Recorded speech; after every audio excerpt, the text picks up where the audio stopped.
this episode of the Range Minded Podcast. Finally, some great news. Yes, we'll be talking about a couple of great things that have come out the last little bit, and hopefully you see it as good news like I do. Anyways, CNN's got a great news story, which hardly ever happens. And there's a cool new bill that's being drafted right now that you should probably know about. Anyways, that and a little more on this episode of the Range Minded Podcast. Welcome back to another episode of the Range Minded Podcast. Pardon my voice. I went to the homecoming football game for my daughter's high school. She's a cheerleader. And the football team dominated who they played. And I might have got a little bit too involved from the stand. And yeah, my voice is kind of destroyed because it was an exciting game. And it was awesome, and we dominated them. It was like 28-0, 24. I don't remember what it was. They didn't score any points, and whatever. Not to rub it in, but yeah, the boys did awesome. Anywho, this is Steve. Whether you don't know what it is or not, like I say, my voice is absolutely destroyed. We'll honestly see if it makes it through this show. But you know what? I decided. We have been sharing gun news for a while now, and usually that news is negative and down and not good news. But today is different. There have been many things that have happened this week that have been fabulous for gun owners in the United States of America, the greatest country in the world. And I was going to start with one thing, but I'm going to start with a different one first. I got a couple things I wanted to talk about. So I'm not going to go in chronological order of my show prep list. Oh, excuse me. A little bit of burp there. Sorry about that, folks. But we're keeping it real. Anyway, CNN finally did something right. Finally. Oh, another thing. You probably hear the puppies. Noisy dogs. CNN finally has done something right, and I don't think they realized it. And maybe you guys like watching CNN. Maybe when you're sitting in the airport, because that is the only thing to watch in the airport anymore, is substandard opinions from CNN. But they accidentally produced a story that supports the Second Amendment. I don't think they meant to do it, and I'm going to share this link in the show notes. But their headline of this story is "Liberal, Female, and Minority: America's New Gun Owners Aren't Who You Think." Yes, finally, CNN publishes the truth. I shouldn't talk that way. I'm sure there's things that they produce that are somewhat intellectual and on point. And I know there's things that Fox and other stuff from the conservative side that produces is dumpster diving. Man, it's garbage. But what CNN didn't mean to do is bolster up the Second Amendment. And honestly, this story is actually pretty good. I watched the actual video of the interview of these these ladies. Comes out of California, Southern California. And they're talking about how this group of friends, they talked to two different groups. The first group was a group of friends that have been friends since they were kids. Democrat voters, minorities, they're black and Hispanic, and not people that you would expect to buy guns. Now, what have we seen in the last 2 years? Has everything been sunshine and lollipops? No. Right? We've seen a lot of violence in some of these uber liberal cities that do not enforce the law. In fact, they try to defund their police and then blame it on the conservatives, which leaves good citizens on both sides of the voting aisle, good citizens, defenseless to the crime and to the dirtbags of the city. So, along with that, and we've talked about this before, right? Gun ownership has skyrocketed in the United States. Skyrocketed. And a majority of those new firearm purchases, because what do we see, 20 million purchases last year? The majority of those are women and minorities. New gun owners, people that would have never bought a gun before until now. So as you go through this report, it talks about these, like I said, this first group of friends. They're taking a firearms class, and I cringe because, you know, I've taught gun classes to new shooters, people that have never handled firearms before, and I know that this instructor, and maybe I'm just hypersensitive on some of the safety practices, but I look at some of the stock footage that they put on this video article, and some of it made me cringe. But whatever, it's not my range. I'm not that instructor. But, and I'm not here to dog on them. I guess I just did. But what they talk about is these women are defenseless in a city. Like I said, we're in SoCal here. I don't remember what city they were in exactly, but I know it was in Southern California. But what they're seeing is these women aren't going to rely on the police for their safety. They're going to take the safety into their own hands. Their lives and the lives of their loved ones. They're stepping up to the responsibility to defend them. How awesome is that? Right? That is so stinking cool that CNN had the chutzpah, to my Yiddish friends out there, to put out an article supporting the Second Amendment without even understanding what they're doing. The other group they interviewed was a same-sex couple, both Hispanic young ladies here, doing the same thing, right? They're purchasing guns. In fact, they talked about going to this gun range, and they were worried how people are going to look at them because it was obvious that they're a same-sex couple. And because of the stereotyping that they'd heard from their liberal friends about conservative people, that they were going to get bullied and made fun of, and they figured they would get teased right off the gun range. But what they actually encountered at the range were people helping them, excited to see their journey start in the firearms community, encouraging them, helping them along the whole way. They were not the people that they were told they were. So here they are, they're getting this exposure. They totally, like I said, they totally thought that they were gonna have to leave the range because people were gonna ridicule them for their lifestyle decisions. But instead, they were accepted with open arms, and people were helping them with their firearms, helping them with maybe getting better groups or whatever. The article is absolutely amazing. Another thing that the same-sex couple talked about was the reporter asked them, "Well, how do you feel about being a gun owner? Do you feel like you're a closet gun owner?" Kind of referring to their same-sex preferences or orientations, what do you want to call them? She says, the one gal that they interviewed, she says she's more eager to talk about, to anybody, she's more able to talk about her sexual orientation lifestyle than she is about her love for the firearms. Because she knows if she brings up any kind of gun stuff to her friends, that's it. Now that sucks that we live in a community or in a world now, or in a country, I guess, where a God-given right, a constitutional right, they have to feel embarrassed to want to talk about it with their friends because they know they're going to get ridiculed. That is kind of a pain in the butt, I guess. This story is amazing to me. Like I said, I don't think CNN intended to make a pro-gun article out of this. But to me, it's kind of a window into what's going on, into the community. And there's some other stuff we're going to be talking about later here in the show. The tides are turning, man. There is a glimmer of hope.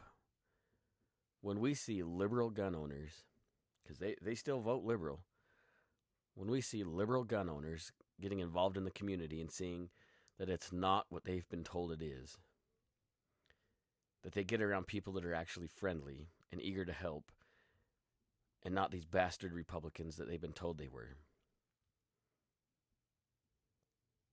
The tides are changing, friends.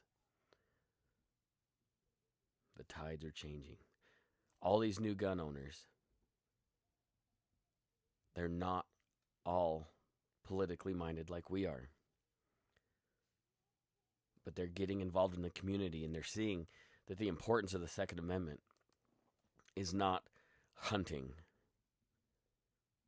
It's defense at any level.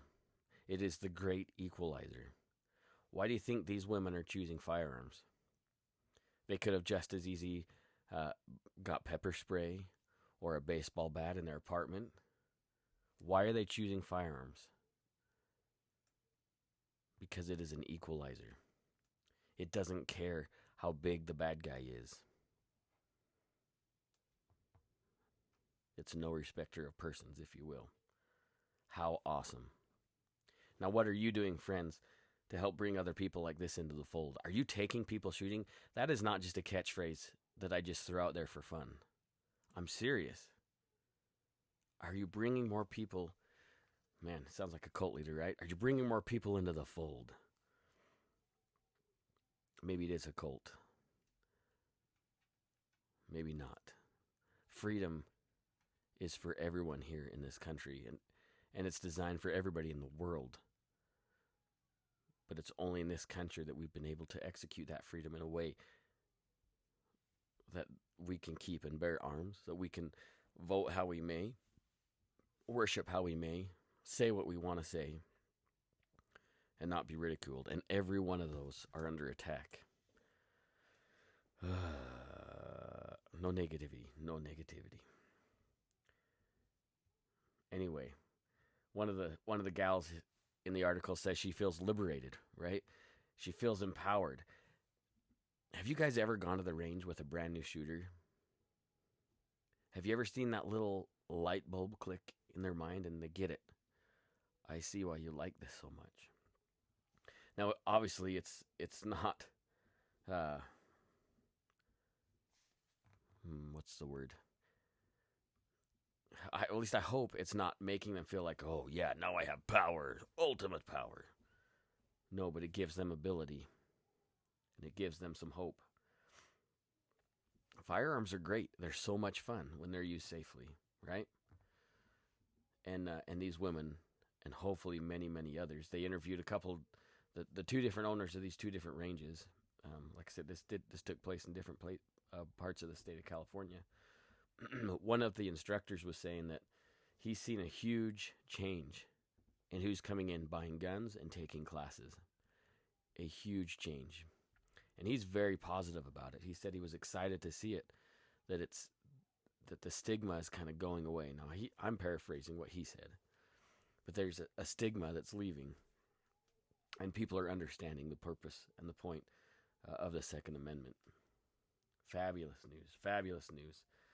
Again, what are you guys doing? And hopefully you're doing something about taking some of these folks shooting that have never been shooting before. Anyway, let me know. Now, imagine, if you will, let's see if I can do the best Twilight Zone impersonation here.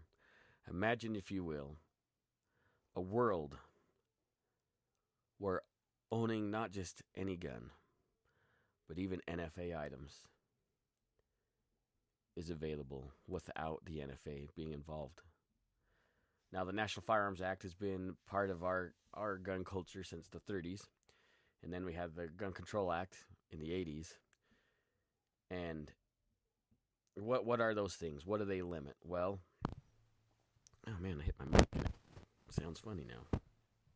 You guys still there, hope? What do those things do, right? Well, they restrict short-barreled rifles, short-barreled shotguns, any other weapons, full autos, suppressors. They restrict those by tax. Now, the tax hasn't changed since the 30s. It's a $200 tax stamp for every item that we want involved in there. Man, my mic sounds totally different now. Sorry. That sounds better. Maybe it didn't change on your end, but it was sure sounding weird on mine. But imagine if that no longer existed. What if it happened? Well, there's a new bill that has been introduced by Senator Doc Marshall from Kansas. In this bill, it's called the SHORT Act. The SHORT is an acronym for Stop Harassing Owners of Rifles Today. I think we probably could have found a better acronym that we could have posted, but it's the SHORT Act. Now, it is designed to protect those who exercise their Second Amendment rights by allowing us, well, by restricting the ATF from imposing or utilizing the NFA and the Gun Control Act. That means we can have full autos. Now, obviously, this hasn't happened yet, and you need to get a hold of your senator to jump on board with this bill. But what the bill proposes, let's see if I can.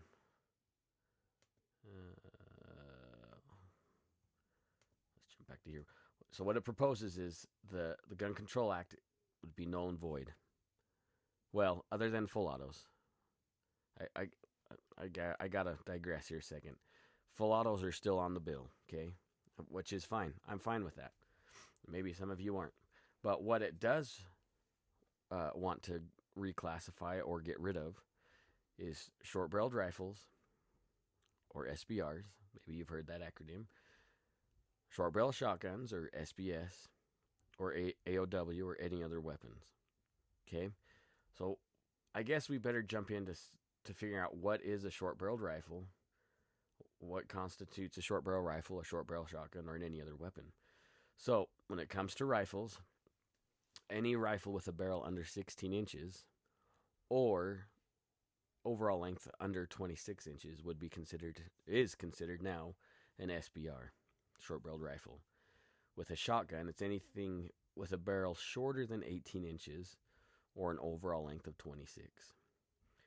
And then any other weapons just kind of gobbles up anything else in there, like your handgun with a foregrip or something like that. Well, a vertical foregrip. So what we're seeing is right, we're seeing problems with the pistol brace. They're pushing extremely hard against the pistol brace, which, you know what, a lot of guys are using that as a workaround for their SBRs. But people aren't concealing SBRs or AR style rifles with the arm braces, are they? Like, I've never seen anybody try to conceal one. Maybe it happens, I don't know. But what Senator Marshall is proposing here is nobody's using these guns for that. Why are you restricting citizens from having the gun that suits their needs? I think right now there's 500 and something thousand SBRs that are registered with the ATF and 100 and something thousand short barrel shotguns. Now, they don't make them any more deadlier the shorter they are. In fact, you lose velocity, right, with barrel length. So why do they need to be controlled? And that's exactly what Senator Marshall's discussing here. I don't know if you guys have really been paying attention what's going on with the ATF, but between Gun Owners of America, Firearms Policy Coalition, and others, they are just getting bombarded with lawsuits. For the first time in a long time, we have a Supreme Court that seems to be a little more conservative. We've seen with recent decisions how important those decisions can be. California's going through some major issues with their magazine ban and other bans that they have implemented. Now, they're ignoring the Supreme Court on most of this stuff, but they are going to get pelted with lawsuits, as many other states have and will be, because of the recent Bruen decision with the Supreme Court. This is fantastic news, folks. Now, this bill will probably go nowhere. Let's be honest. It's probably not going to make it very far. But it's bills like this and others that I'm sure are being worked on that will have to make it to the Supreme Court sooner or later. And the Supreme Court will have to make a decision. Now, it's no secret, in my opinion, the ATF continually oversteps its bounds. We've seen with some of their recent random inspections where they're taking pictures of 4473s with private information from customers, and they're logging them. That's against the law. The ATF cannot do that. The ATF technically is only an agency under the direction of the Department of Justice. They cannot make, create, or disband laws themselves. And they can't just change definitions willy-nilly like we've seen with bump stocks and rare breed trigger and so forth. And what they're trying to do now with the arm braces. The ATF cannot do that. Laws are meant to be drafted and implemented by Congress. That's the point. That's the way our Constitution works. Oh, puppy's here. What's up, Toby? Hey, when a dog visits, you gotta give him a pet. Okay, go upstairs. See you, dog. That's all he wanted, was to say hello. Where was I? Oh, yes, the ATF. Now, hopefully we're going to see more and more bills like this take place. They need traction. You need to get a hold of your senators on this bill specifically, okay? Let's get it done. The Short Act needs to at least make it to the floor. Now, we don't know for sure what's going to happen midterm election, right? Democrats don't know what's going to happen midterm election. So that's why the ATF is waiting on things like their arm brace ruling, or not ruling, but redefinition. They're waiting to see what happens in the midterms. Because if there's a major conservative sweep, then they know they're going to get their hands slapped. But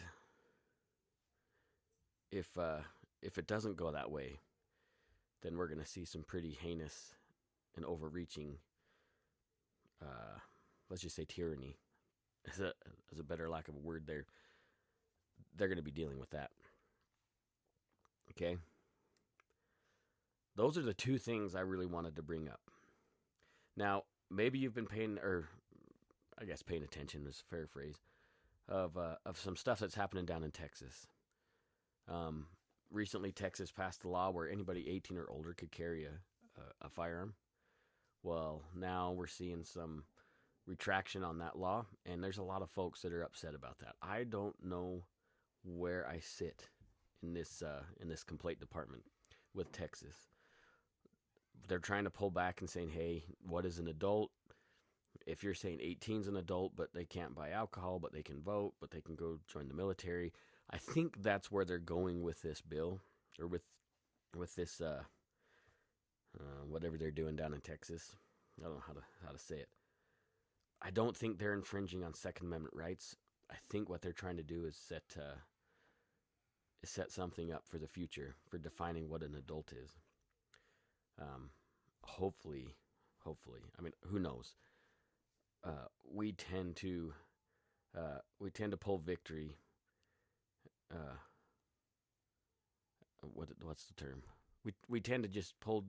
We lose more than we win. Maybe that's, I don't know what the hell I'm trying to say. Hopefully you know what I'm trying to say. But hopefully there's some long game ideas coming out of this, and we'll see. We'll see. What it boils down to, guys, if you're the voting type, honestly, if you're not the voting type, but if you like the right to conceal, the right to carry, the right to keep and bear arms, I think it's probably going to be a fairly important election. Yes, midterm election. And a couple of years down the road, that'll be an important election as well. But not only that, let's just say conservatism wins leaps and bounds in the midterms. We can't be quiet at that point. In fact, that is our job. From that point on, if conservatives take a huge portion of the House and Senate, that is our turn to be extremely rowdy and loud. I'm not talking about violence in the street. That is stupid and a waste of time.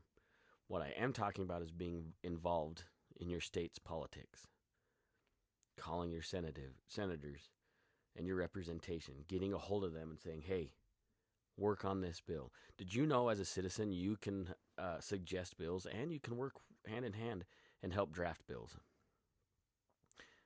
Chances are it's not going to go anywhere, but look, if you let them do what they want, they're going to screw it up, right? We need to be involved at the state level because this isn't a democracy. This is a republic. And the federal system is set up in a way that the people are in control. And if the people are idle and docile and don't do anything, then they're going to do whatever they want up there. This is a republic, not a democracy. Toby agrees with me. Folks, I know this is a short episode, but I wanted to get one out there. I was on Facebook Live or Instagram Live last week. I think it was last week. And I ended up just I'm exhausted lately. I don't know why. I've just been so dang tired. So I just counted that as a show, but that means a lot of you had no idea. So you can jump on Instagram. You can follow me on Instagram. The show has an Instagram page as well. I'm slowly moving everything over to the show's Instagram, Range Minded Podcast on Instagram. But in the meantime, you can find me, Steve. My handle on Instagram is Impractical Tactical. I'm probably going to do another live here today, later this afternoon. I guess we'll see. But anyways, gang, I appreciate your time. And I hope you get excited about what's going on with the Second Amendment because there are some great things happening. And please get involved with your friends and invite them to go shooting with you. The more people that see a positive use of firearm and really understand that gun owners aren't crazy. Yes, there are some crazy gun owners, but the majority of us are normal. Hopefully I fit in that normal category. We're everyday people. Owning and carrying a gun should be normalized again. I mean, it is normal. A lot of us, that's part of our normal day, right? But more and more people need to understand that gun owners are normal people. Anyways, appreciate you guys. I'm going to let you go. I know this is a short episode, but I love you. And take somebody shooting for realsies. All right, guys, be safe. Peace out.